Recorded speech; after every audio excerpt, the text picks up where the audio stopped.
back to Real Crime Profile. I'm Jim Clementi, retired FBI profiler and former New York City prosecutor, and we're talking about the people versus O.J. Simpson.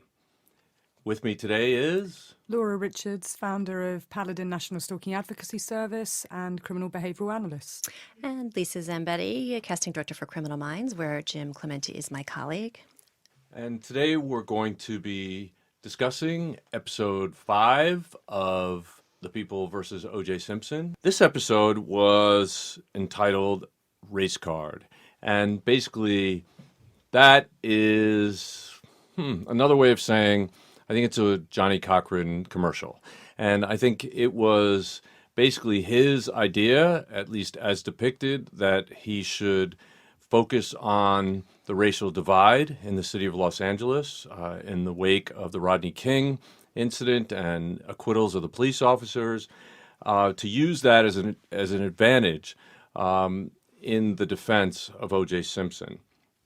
So one of the first things that obviously stood out in this episode to me was the incident in which Johnny Cochran was driving. In this case, it depicted him with 2 of his daughters in the back of a Mercedes-Benz, and he was pulled over by a sole police officer on a motorcycle.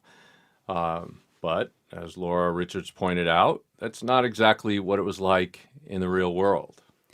Well, it certainly happened this incident did happen, but it happened in 1980, not 1982. And I think it was a son and a daughter in the back of the car, and they were on their way to buy some toys rather than going to, I think that in the show it showed that they were going somewhere to eat. Yeah, Hamburger Hamlet or something. But it was here in L.A., Laura? It was, yeah. I mean, it did happen, and a number of the things that they portrayed in the show sort of underplayed what really went on, which is interesting. Right. He was actually driving a Bentley, I believe, or a Rolls Royce, I can't remember, but he was driving a very expensive car and through a very expensive neighborhood. And in fact, it was 3 LAPD police cars that pulled him over, and all the officers got out, and they were all had their guns drawn. And why would something like that happen? Well, they made some assumptions that somebody who's African American, who's driving through a rich neighborhood with a very expensive car, a car that none of them could ever afford, they made an assumption that he was probably getting his money illegally through drugs or something like that, and therefore that he would be dangerous. And therefore, they all did what we call a felony car stop, which means when you think somebody has committed a felony and they're dangerous, that it is a very sort of overwhelming force type of stop. In other words, they want to make sure that if anything happens, that nobody thinks that they can overpower the police and get away, with whatever crime they're committing. But it is really interesting that they underplayed that in the series, where they seem to be overplaying so much of the other stuff. It's kind of curious, don't you think? Yeah, it is odd. You think that they would go for the drama, I mean, if that really happened, especially if it's documented. Right. You know, it's so easy for us to find out that it was a different situation. Yeah. It is odd. Yeah. But I think that it kind of goes along with the way that scene was written, though. I'm pretty sure it didn't play out that way. Now, I will tell you that when you're a prosecutor, when you're a police officer, when you're an FBI agent for that matter, you're not supposed to try to use that to get out of a ticket, to get out of, if you did something wrong, you can't use your position legally to get out of a ticket or an arrest or something. In fact, a number of prosecutors and cops and lawyers and agents even have actually gotten arrested for trying to do that, using their position to get out of something that they did wrong. But in this case, he claimed that he was stopped for nothing, that there was no actual legitimate reason for him to be stopped. And I think he said it was the 3rd time he'd been stopped that week. Yes. And I think that, this is something real, and I'm sure it still continues today, not everywhere, but in many places where people get stopped for driving while black. And some people get stopped for walking while black. And I know there's a lot of videos on YouTube that point this out still today. And for example, with open carry laws, there are places, states, where it's legal to open carry weapons. And when white people walk down the street with a weapon exposed, they keep walking down the street. When black people do, or people of color do, they get arrested. They get prone down on the ground. They get, guns pointed at them. It's a very dangerous situation. And I think that is an important point that the showmakers actually wanted to display in this episode, which I think is important. However, I don't believe that it actually went down the way they said in terms of what Johnny Cochran said to the police officers. Now, I'm sure, having had experienced this a number of times, that he knew what was coming when it happened, and I would imagine that he was probably a little quicker than they depicted in this scene to actually tell them that he was actually an assistant district attorney, a prosecutor in the city of Los Angeles. At that time, before he went to the other side as defense attorney, which is a very common thing, by the way. Most people who join the prosecutor's office stay for 3 to 5 years and then become defense attorneys because if you're going to go into the private practice, private world, you can't prosecute. You can't prosecute unless you work for the government. Or there's some really rare cases where private attorneys are special prosecutors appointed when there's a conflict of interest. But in most cases, that doesn't happen. Well, actually, when we get to her, Marcia Clark actually started out as a defense attorney before she became a prosecutor. Yeah, that's a much less common phenomenon. Most of the time, it's prosecutors who then become defense attorneys. So this episode, named Race Card, is also where the makers of the series bring up the issue of Detective Mark Fuhrman.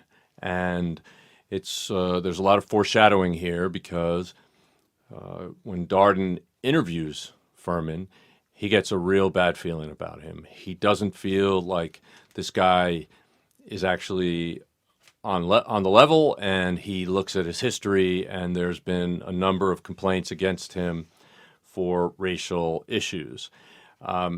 Because of that, Darden approaches Marcia Clark and says, I don't think we should call him. He should not be a witness for the prosecution in this trial. And she basically gives him don't be silly, it's not going to be a problem. He only found a couple of pieces of evidence.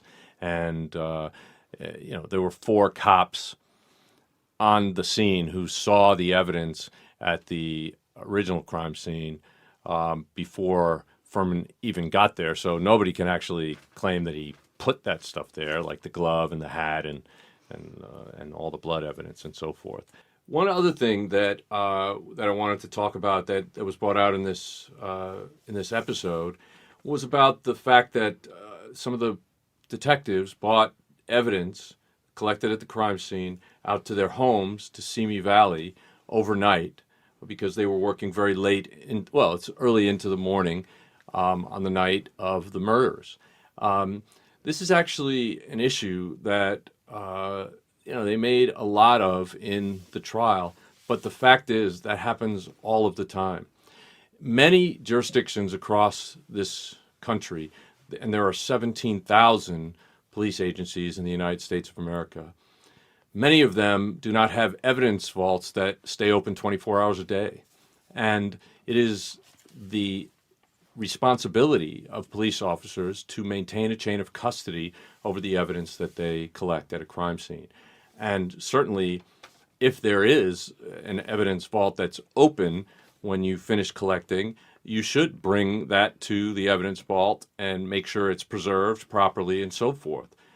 But it is part of that responsibility, if the evidence vault is closed, that many police officers will lock the evidence they have in evidence bags. They'll be sealed in evidence bags in the trunk of their car, and they'll transport it to the evidence vault as soon as they have their next availability.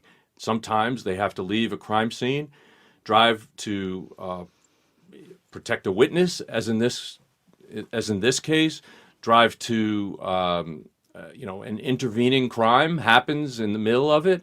This happens all the time. And the fact is, it's down to the word of that police officer, which is why police officers have to have the highest level of integrity.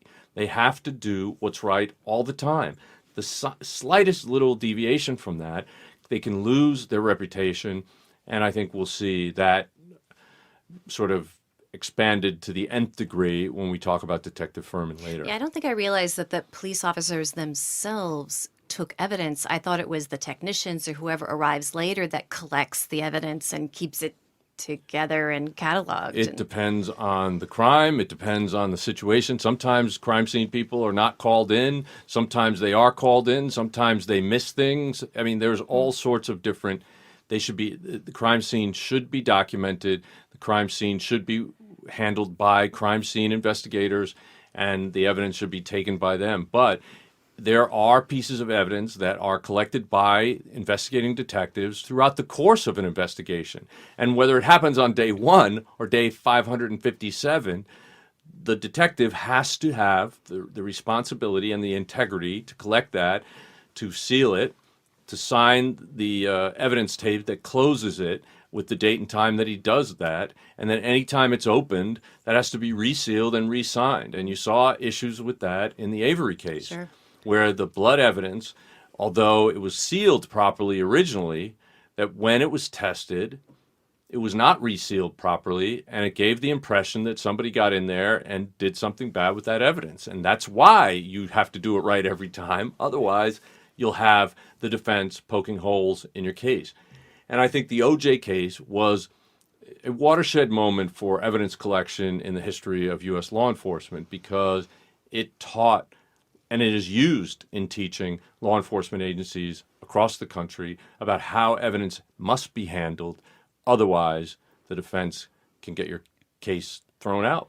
Contaminated and compromised. And in fact, in the UK, we have dedicated exhibit officers. I mean, that's how seriously it's taken, so that chain of custody, you have one person who's the focus and the dedication. And certainly we know in the OJ case, and Jim and I will talk about it another time, not today, but just all these issues around contamination and crime scenes being compromised had a very profound impact on another very high-profile case, which we will discuss in another podcast.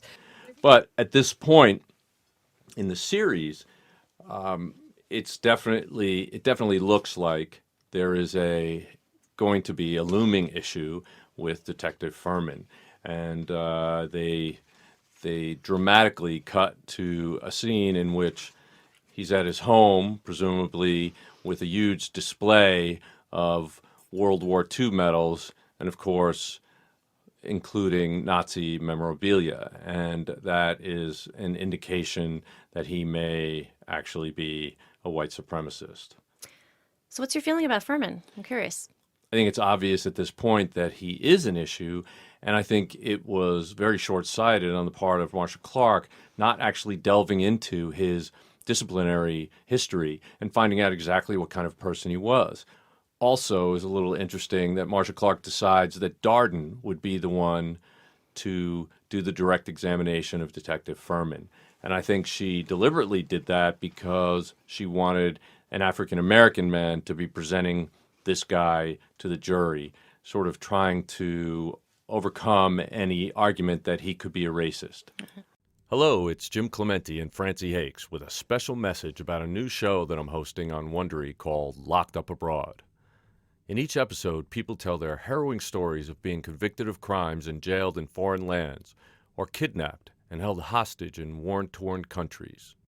These are definitely worst-case scenarios. They're truly frightening situations. Yes, no best cases here. But it is fascinating to hear how they manage to survive these ordeals. In the first episode, Midnight Express, Billy Hayes tells us about being imprisoned in Turkey for smuggling hashish. Oliver Stone even made a movie about it. But that was the movie. This is the real story. I even had the chance to interview Billy Hayes recently, and he told me the whole story behind the story of how he escaped a Turkish prison. He even told me that he went back to Turkey years later. You have to hear his story to believe it. And now, in his own words, here is Billy Hayes. Obviously, that was a strategic move that did not work very well for the prosecution, and you'll see more about that in episode 9, I believe. Seems like also just the defense was really good at discrediting all of the detectives. I mean, including Van Adder and the others, as kind of being bumbling oafs. I mean, But it was Cochrane's strategy, wasn't it? And I think you've got to place it in its strategic context. You know, you want to basically ensure it's not just the messenger that's being discredited, it's the message too. So Cochrane had a very clear strategy, the 3 C's. You know, it's about contamination, being compromised and corrupt. And that's exactly what they tried to do, make it a trial about something else, create storytelling. And they did it in such a spectacular way that they outgunned the prosecution, and Marcia not changing tact or realising that strategy, you know, how powerful that was going to be, not doing her due diligence around Furman. You know, even when Dryden's saying that they shouldn't call him, and she's not taking heed of what he's saying. And in fact, she makes comment about it much later on in the trial and reflects on that. But she didn't heed the warning signs. Right.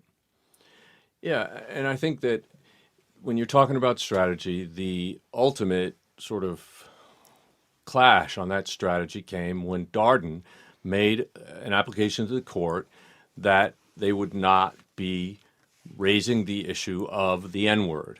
And I believe that his statements were pretty accurate. I mean, though summarized in the actual show. And I thought they were very well delivered. It was an attempt to try to prevent the defense from straying off and using a completely irrelevant aspect of culture or the dynamic in the city of Los Angeles and make that a major part of the case. And because Cochrane is he's a great orator, he's a great actor, he was able to blatantly lie, and I mean that in every sense of the word, blatantly lie that the N-word is not even going to be an issue in this case, and that people of African American descent can hear that word and not be affected by it emotionally. But he deftly argued that it was racist to say that they would be emotionally overpowered by the use of that language. And yeah, that was a brilliant turn. That's really... Yeah, he's very good at manipulating words and people and circumstances. He's the master of spin. I mean, he is a complete spin doctor. He is. He really is. But again, I think it's one of these things you're going to hear from me a lot when I'm talking about this show and when I'm talking about cases in general, that defense attorneys do not feel constrained by the truth. They feel like it's okay for them to do anything that they can come up with as long as it helps them get their client off. And in other words, they feel like justice means them being able to do whatever, but the prosecution and the cops and the court has to do what's right and stick to the truth and so forth. So it's really a dichotomy that they set up, and I think it's hypocritical as hell.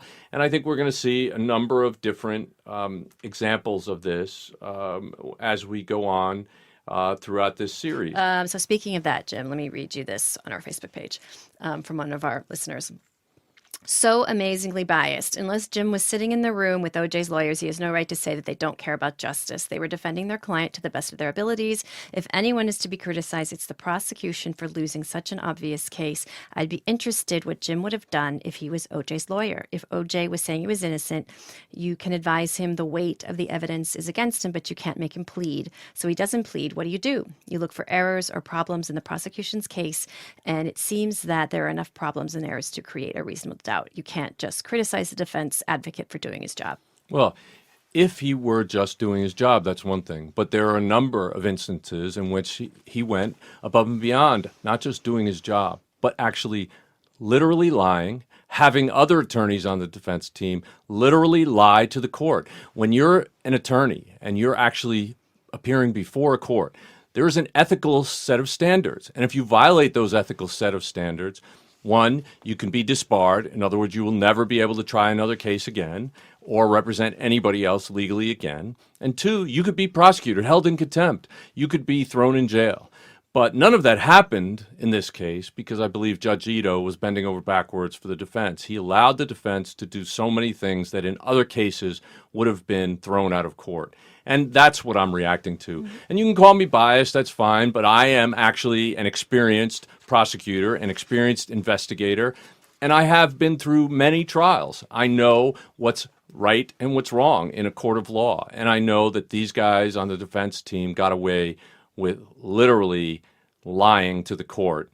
And had that been known at the time, they could have been disbarred or held in contempt. But I don't believe Judge Ito made a single attempt to find out what was behind some of the statements that were made. I think he just took them at face value because attorneys are supposed to be telling the truth in a court of law. That's what pisses me off.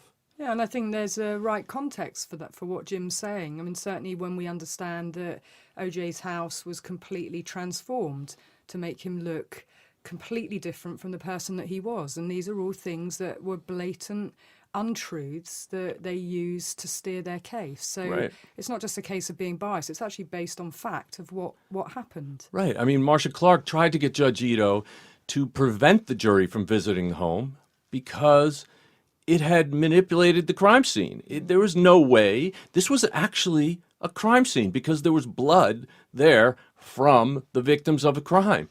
That means that it is something relevant and the jury should be able to see it. But when they change it, completely misrepresenting what OJ's life is like, it manipulated the jury. And they're going there to see that firsthand. That's the whole point of the expense of taking a courtroom out to a crime scene. It's so that they can see it through their eyes, because a picture can paint a thousand words, but going to a scene tells you millions of things, as Jim Right. and I well know. And the very fact they go out to Nicole's house and she has been erased from her home, you know, again, these things, it's not just about a matter of opinion, it's actually about fact of what happened. Right. So that's not about rightly defending your client. That's about manipulating the evidence in a trial. And and you'll see many more examples of this throughout this series because it happened throughout that trial. And to take all of Nicole's furniture and pictures, anything that showed her as a human being, as a mother, as a person, out of that house, and then let the jury walk around this empty place. And in then this depict cold, her as a coke-taking party, fest female who, is crazy at the very least. So all these things played into a strategy. And I do think the defence had a very clear strategy. And of course, they were adept at reviewing it. They had five great heads thinking about how they do that, as well as other experts helping them. And certainly, Jim, we talked a little bit just about press conferences. Johnny Cochran was sort of a one-man band with Shapiro in terms of calling the press and being able to manipulate them. And obviously, once you can manipulate the journalists, you can then manipulate people's views about what's going on. He makes it a much bigger trial. Actually, it's not about the two murders. It's about something far bigger. Right, and that's why I said his statements in the court about the use or non-use of the N-word were actually disingenuous as hell. I mean, he knew very well that he was using that, and every chance he got during the course of that trial, he would get African-American leaders and community members all riled up about issues because he knew there would be a backlash and a ripple effect in the courtroom. He knew Judge Ito would be affected by that, and he used that.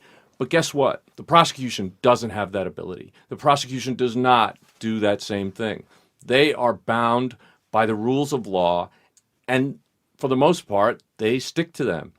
In this case, you saw all sorts of things going on by the defense, but the prosecution literally had to keep it to the law. And they made a number of decisions just so they wouldn't be manipulating the public. For example, not trying the case in Santa Monica instead of downtown LA. If they had tried the case in Santa Monica, the jury pool would have been a majority white. But they didn't do that because it would be the appearance of impropriety. Even if it wasn't improper, it would look that way. And so the prosecution constrained themselves where the defense did not. I think Marcia, I mean, we'll come on to it, but later on, and, when we discuss Marcia, she did make a very clear point to Cochrane that, back alley tactics and stuff isn't her bag. And, seemingly they played a relatively straight game. That's not to say they didn't have a strategy, but of course each point of their strategy seemed to go out the window, with the defence's kind of review and wheeling and dealing and discovery of new bits of information that will help their case. And Furman, of course, was a low-hanging fruit. There should have been some due diligence around him, absolutely. Not just about racism, but also about sexism. And I know we'll come on to that. Well, I think, and I started to say, with respect to the defense changing all the furnishings and the pictures in the house, in OJ's house, when Marcia saw that, she asked Judge Ito on the front lawn of Rockingham to have a hearing right then and there and disallow the jury from going in. And Judge Ito decided right there, no, we're going to let them go. We're here. We're going to let them go in. And, it's the kind of thing, it's sort of the underhanded thing when the defense in the opening statements made a deliberate decision not to tell the prosecution about 12 witnesses they intended to call. That is a legal obligation. And they lied. They had one of their junior attorneys lie to say that it was an accident. It was unintentional. It's just miscommunication between all the different law firms, when in fact that was not the truth. And something as simple as that, a lie like that, could get you disbarred, could get you held in contempt of court. But because nobody knew what was going on, the machinations that happened behind the scenes, the judge just accepted it at face value and they went on. So now the prosecution has to deal with the fact that we're in the middle of a trial and they don't have a complete list of all the defense's witnesses. Maybe you don't think that's necessary.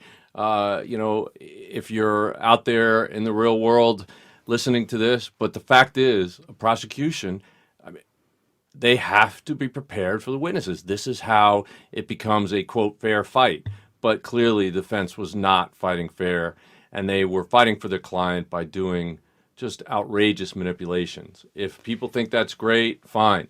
But wait But it's till you're... dirty tactics. I mean, Yeah. quite frankly, and Cochrane says, sometimes you've got to fall on your sword for your client. And, that was an intentional strategy that he had. A junior person on the team took the fall for it. And meanwhile, they continue. And, of course, it led to that quite dramatic courtroom scene where Bill Hodgson, has a heart problem. But, in fact, that was actually in the chambers, Right, I believe. he didn't that wasn't actually have that then. But I do remember Yeah. when he collapsed. And Yeah, having had a heart attack myself, I'm sure that was an incredibly distressful time for Bill. He was an accomplished attorney, a seasoned court prosecutor, and he He was the senior prosecutor Yes, on the case. and he definitely would have helped prosecute this case, but he was then taken out of action. Nothing deliberate on the part of the defense, but it was one of the bad breaks that the prosecution got. There will be more, believe me. So yeah, episode 6 is called Marcia, Marcia, Marcia, and it couldn't be more ridiculous in my mind what happened to her during the course of the trial.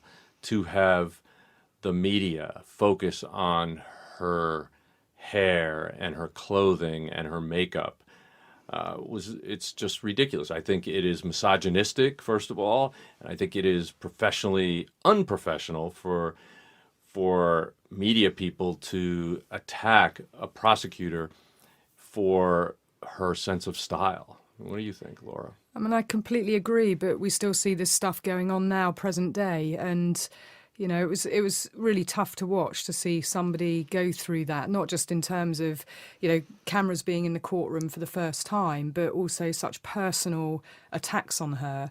I mean, we saw nothing about what Cochrane was wearing or what Shapiro was wearing. No one's interested in that. So why is it that women attract that kind of criticism? But also the fact that, the way that she came across, in inverted commas, people saying that she's cold and that she's a bitch, where to me, watching her, she's being professional. Why is that different when a female behaves in that way to a man behaving in that way? She certainly was, at her time, a phenomenal prosecutor, but she wasn't being judged on that. No, she wasn't at all. Not on the 19 wins that she had previously. Right. She was being judged on her hair and makeup and clothing. I mean, it's just outrageous. I do remember when I was a prosecutor once being judged by my clothing. I was presenting a case, a trial before Judge Judy Scheindlin, who you might all know as Judge Judy. She would go on to become very famous on TV. And I think anybody who's watched her show at all knows that her personality is quite forward, I'll say, and aggressive. She was like that in the real world as a judge. And her husband, by the way, is also a judge. But one time she stopped a trial and said, "Mr. Clementi, is that a sharkskin suit you're wearing?" I mean, at the time, I was a poor, young prosecutor. I actually bought my clothes at thrift stores on Broadway and 8th Street in Manhattan. Sure. I loved that stuff. I loved sort of the 50s style. And yes, I was wearing a sharkskin suit that was probably authentic from the 50s. And I recently ran into Judge Judy at the Montage, and I talked to her about that situation, and we all had a good laugh. Many years later. So She, by the way, always wore a little lace collar over her. like a doily kind of thing. Exactly. It was crazy, but she was great. We loved her as prosecutors because she knew the law and she wouldn't take any crap. If Judge Judy had been trying the O.J. Simpson trial instead of Judge Ito, I think we would have had a radically different verdict. I don't think she would have let she wouldn't let the prosecution get away with anything, nor would she have let the defense get away with anything. And the other interesting thing about her, as you mentioned, Jim, 19 successful cases tried. She prosecuted 60 jury trials, including 20 murder cases. So we're talking about someone who's very experienced. And I also want to give a nod to her because she was also one of the women who took to trial one of the first very high-profile stalking cases. That's right. Rebecca Schaefer, who was stalked and murdered by someone called Robert Bardot, who was a fan, so a fanatic, who was obsessed with Rebecca Schaefer. And I know this case very well because I train law enforcement on it fairly regularly across the globe, because it's the case where the stalking law actually came in following this particular high-profile trial in 1991. So California was the first state, and the US being the first country to actually create a stalking law. And Marcia was an absolute stalwart in ensuring this case got to trial. So this was a prosecutor who absolutely understood stalking behaviour, obsessive behaviour, and when people fixate, and domestic violence and domestic abuse. And Yeah, I think that's full credit to her. However, Absolutely. it didn't come off that knowledge and that understanding and the way the strategy was put together for this particular case. So, Laura, you brought up the Rebecca Schaefer murder, and I remember that murder very clearly. Rebecca Schaefer was a beautiful, funny, talented young actress who had her own show called My Sister Sam, if some of you remember that show. And she was just lovely, full of life. And I just remember how shocking it was that this stalker literally walked up to her front door, knocked on the door, and just shot her right in the chest. I mean, it was just shocking that he could just do something so blatantly. And why don't you take it from there? Do you know? Yeah, and this case, is one that I've been training law enforcement on for many years now. And it's just fascinating that it was Marcia's case when I believe she was the deputy district attorney, and she did a phenomenal job on it.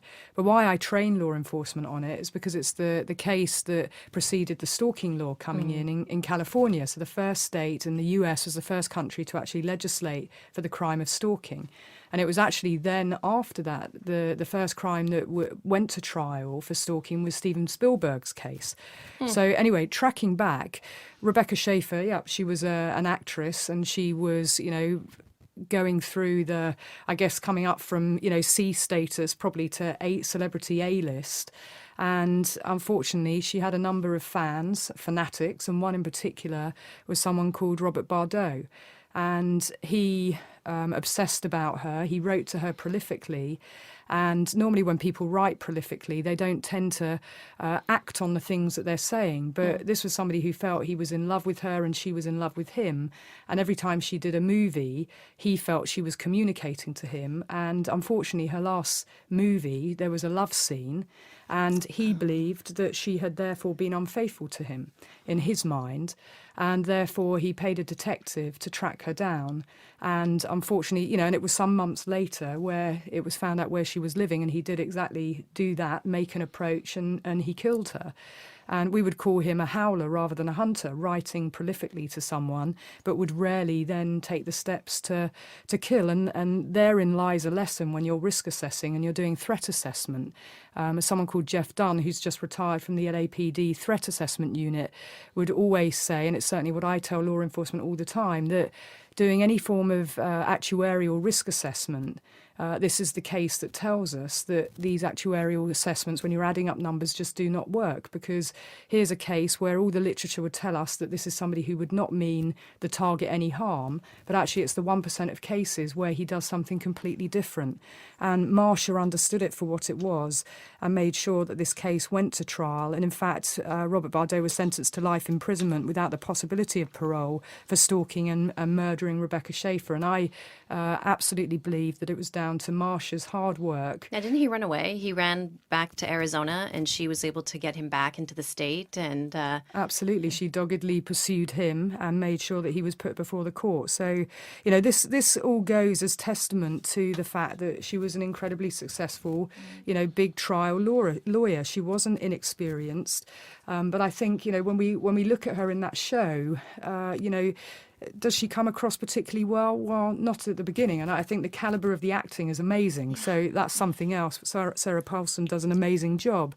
But I think in particular, her character is assassinated because she comes across as serious and, the sort of the ice queen, as it were, with no real emotion and no real personality. But there she is doing her job and being professional. And she is a working mother thrusted into the spotlight in this huge trial. A working single mother. A working single mother, indeed. ugly divorce going on at going the same through time. a divorce. And so all of these issues that when our relationships are collapsing or our relationships are breaking up around us, it's tough on its own. But when that is the thing that's put into the media glare, and when you personally are being focused upon, so it's personal, not professional, it's a really tough thing for somebody to try and manage, and to even get into court every day and try and put that behind her and have amnesia. I think we need to step into her shoes and just think about what that means for her in terms of the role that she's playing, this huge high-profile case that she's now a part of. And, a lot of this, I think in particular for me, the sexism of this time, and particularly with this trial, which hasn't really been discussed before. I think this is the first time really it's come into the media, spotlight. I wonder if there's ever been, if the audience had ever really seen a strong female prosecutor like that. Maybe it was just... Well, I know that when was it, the 80s, I guess, that LA Law was popular on TV, that female enrollment in law school went up 20% during that time because they showed some, actually fictional strong female lawyers. Yeah, sure, but they were sexy, and you were dating Harry Hamlin, Well, and that's the whole... what they were expecting. Right, Correct. right. Yeah, that's what they were expecting. When the real world, there's no reason for that. That's just a bunch of dramatic garbage. But speaking of dramatic garbage, I think that's a good segue into what Johnny Cochran tried to pull in this episode, which was in the beginning of the prosecutor's case. See, the prosecution gets to present their entire case, every witness that they want to call, in a row. But the defense, Johnny Cochran, claimed that Rosa Simpson, I think she was a maid from a neighbor's house, that she said she saw the Bronco parked on the street at a time when the murders would have been happening. And it really screwed up the DA's timeline in two ways. I mean, one, her testimony would have screwed up the timing of it and the ability of OJ to have done the crime, but also it screwed up the momentum of the prosecution's case. And I think it was a deliberate attempt on the part of Cochran. When Rosa actually testified, it was very clear that she was only doing it because Cochran said she should do it. She did not buy tickets to get out of the country. She bought them the morning she was going to trial. I mean, it was just ridiculous. There was no actual emergency that made her have to testify at that point. It was a manufactured manipulation, again, one of many that I am going to point out, even if it looks like I'm biased because of it. But I'm going to tell you every single time I can when I believe that they stepped out of line, when they didn't just defend their client within the bounds of the Constitution, but literally stepped outside, lied to manipulate the court and to manipulate the prosecution and to manipulate the public into forcing their hand so that they could, pretty much guarantee that OJ would get off. I want to talk about the National Enquirer. One more thing that I found disgusting was how Marcia's ex-mother-in-law sold nude photos of her to the National Enquirer, and they, hit the public, and what that must be like to have such privacy Violation. Invasion, and to have to be a intrusion. professional and walk through that door and see every single man look at you, and it must have been horrifying. And Yeah, first of all- Sarah Paulson certainly portrayed that, but Yeah, first of all, let's define these pictures. I mean, they weren't completely nude pictures. She had taken her top off on a beach on an island somewhere on vacation. It wasn't her being, sexually active on film or right. something like that. Exactly. But certainly they turned it into. It was with her husband at the time. I mean, this is before social media and all, so Right. the context is it's old photographs of being on a beach with her husband. On a topless beach with her husband, where it was completely in context, completely normal and natural, and nothing bad or unprofessional about it. But it was turned into something unprofessional. It was turned into something just disgusting, like you said, an we'll talk about invasion of her sexism. I mean, what privacy. does it have to do with anything? I mean, What what does is it have that? to What do are they with the meant trial? to? But what? Who dug it up? Who decided to go down? Did these pictures just suddenly come into the ether, or were there people working behind the scenes trying to find these, pictures like this? And I think that scene was very moving, actually, because that did happen. That is a truism that, she did break down in court, and Judge Ito did give a recess. But yes, I mean, and that's what I mean in terms of everything she's facing, going in there every day, and certainly, feeling exposed and feeling vulnerable and still having to do that job. So the human side of people, whether you're a prosecutor, whether you're a defence lawyer, whether you're a police officer, no matter what you're doing, people are human beings. But I think that was a real dirty tactic. And for me, I think it was just another tactic that was being used to undermine the prosecution and, Marcia Clark in particular.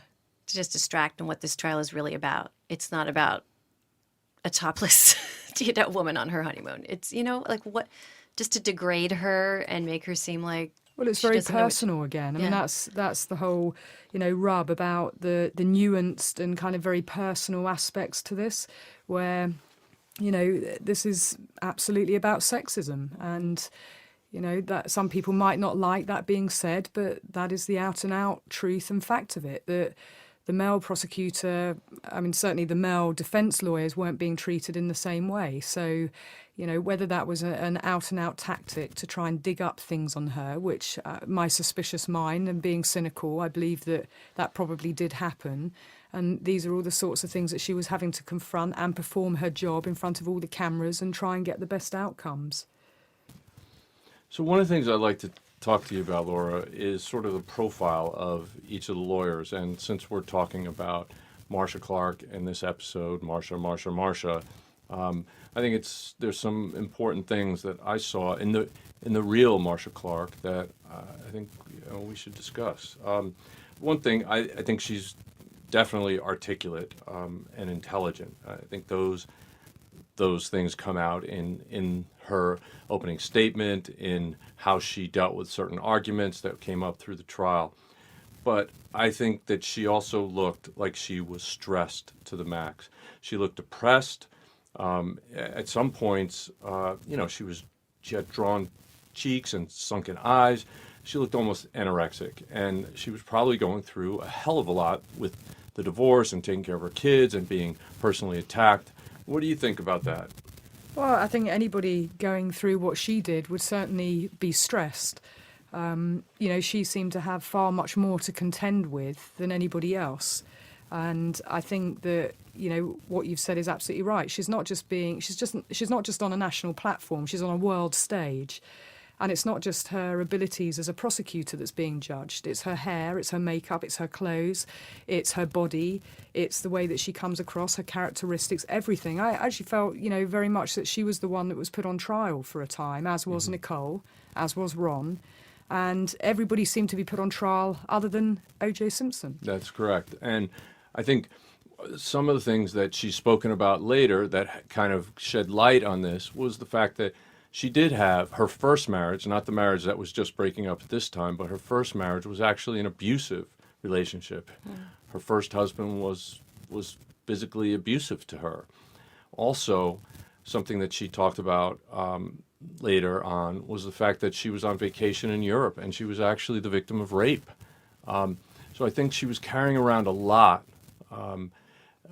more than the average person does. I think the fact that she was the victim of a rape probably made her a more staunch advocate for victims, and I think she really felt for Nicole and Ron and wanted to do the best she could. But I believe she was overwhelmed by the, as you called it, strategic decisions by the defense. I call it lies and manipulations by the defense. And I think she expected to be treated in a professional manner, and she was not. And like you, I'm pretty cynical about how the defense may have participated in the smear campaign of Marcia Clark, because I don't think it was just coincidental. Well, I mean, I would agree with you, and I think certainly a lot of people who work and are advocates and do this type of work is normally because of their own experience, and that's why they become such a good ambassador and advocate. So that is no surprise. But I do think that in terms of, her life, that she was a person who felt shame and humiliation, and particularly about those pictures. And the tabloids, really did make a spectacle of her, and her feelings must have been, very difficult to contain and keep that professional front. But I think we all have masks that we put on that we have to wear. Some of us are in public jobs, others, and certainly in terms of what played out at the trial, there were cameras in court the whole time, which, as a prosecutor, there's one thing about, the job that you're doing, but there's another about everything you're saying and doing being scrutinised and being talked about and being in the newspapers 24/7. That's really hard wearing for anybody. Was it that she was ill prepared, or was it just that this was something, extraordinary? And, how do you prepare someone for this? And I know now, it's not as uncommon. And, of course, training and the fact that you could become in the public eye and all the things of your history could come up too. And dirty tactics do get played out. I'm certainly well aware of that. But, this had a profound effect on her. She actually resigned and did not carry on as a trial lawyer and had to move away from it. She said it was the worst 15 months of her life. Right, and if you contrast that with Johnny Cochran, and when the information came out that he actually was physically abusive to his previous wife, and he actually feigned some kind of righteous indignation, and the press literally did not follow up. Incredible. What the hell Absolutely is incredible. that all about? And here's somebody, Marcia has none of this in her background, but is actually vilified. But we see that a lot, happen, even present day, where the true victim or the person who actually is the person who's virtuous, doing all the right things, it's turned on its head, and it's actually them who come under the lens and the microscope. And Johnny Cochran, that's why I say he is the master of spin, as were all the defence team, of being able to take, what should have been a defeat and turn it into a victory, because he's so quick as a strategist to turn round his whole history of domestic violence and abuse to make it something that, how dare you actually even question me about this? We're talking about far more important things at this trial. And he's quick, sure-footed as hell, but he's also unconstrained by the truth.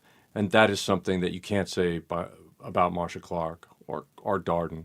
I think that's one thing that the TV show is depicting fairly well, is this sort of, just shock on the part of Chris Darden at how he's being manipulated, how he's being disrespected.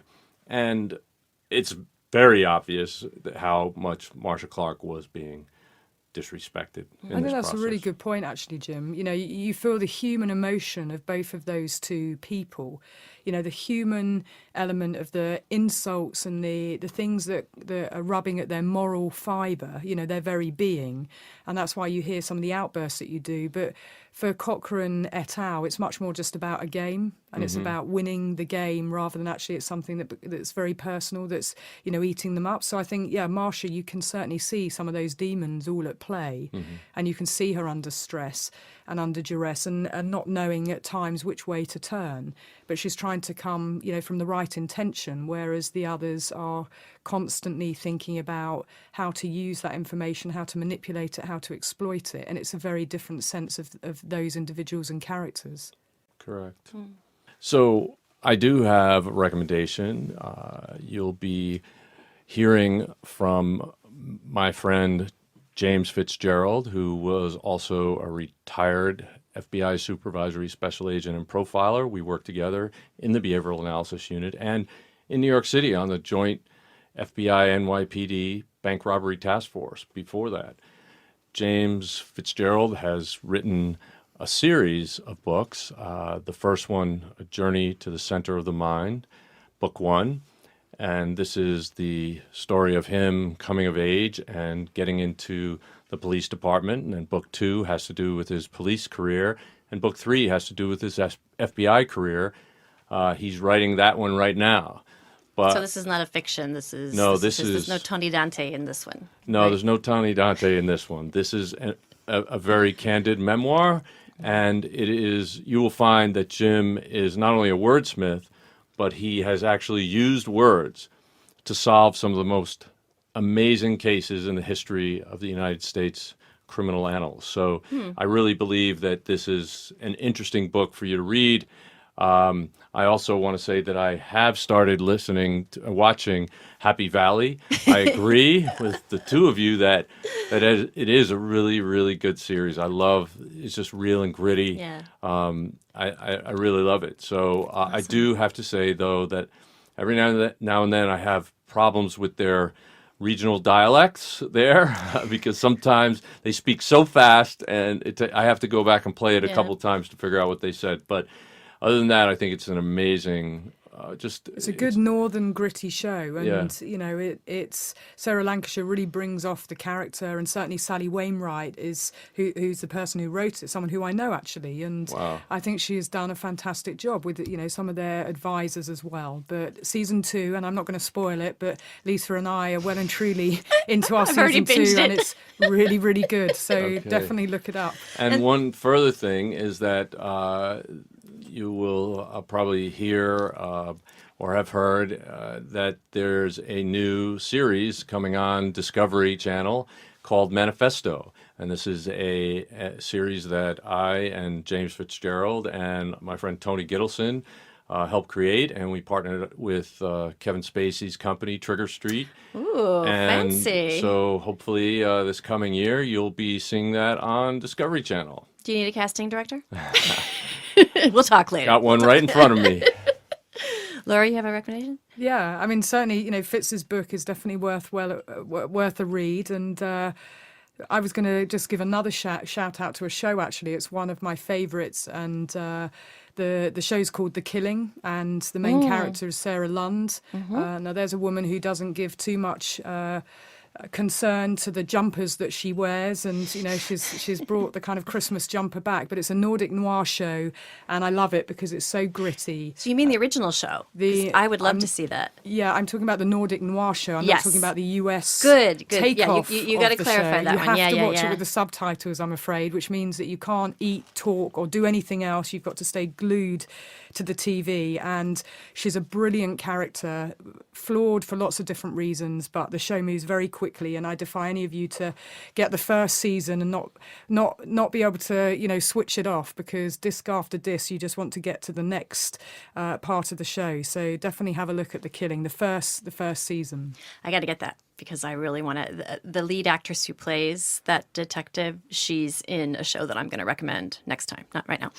Okay, so keeping with my Anglophilic predilections. Is that a word? Anglophilic? It when is you now. love It is when you now. love when you love everything about England. I lived there twice. Anyway, I have another show to recommend to you, also on Netflix, and it's called River. And it's a cop show. It follows this male detective played by Stellan Skarsgård. I don't know if you remember Good Will Hunting. He was the snobby professor, or if you watched Deep Blue Sea, he was the snobby scientist. He always playing somebody snobby. But in this show, he plays the most emotionally rich character I've ever seen. I think you will really, really, if you stick with it, I think it's only 6 episodes. It's a slow burn. It's not fast paced at all. It's one you got to, cuddle into your comforter with some chocolate hobnobs and a cup of tea and watch it. And I think you'll really love it. And by the last episode, if you're not crying your eyes out, you got to go to the hospital because you don't have a heart. So I really recommend this series called River on Netflix right now. So that's what I got. That is episode 6 of People versus O.J. Simpson, and we are wrapping up this episode of Real Crime Profile. Thank you for listening. For advice or support if you're experiencing stalking in the UK, you can contact Paladin National Stalking Advocacy Service on 0207 840 8960 or go on the website www.paladinservice.co.uk. If you're experiencing domestic violence, call the National Domestic Violence Helpline free phone 0800 2000 247.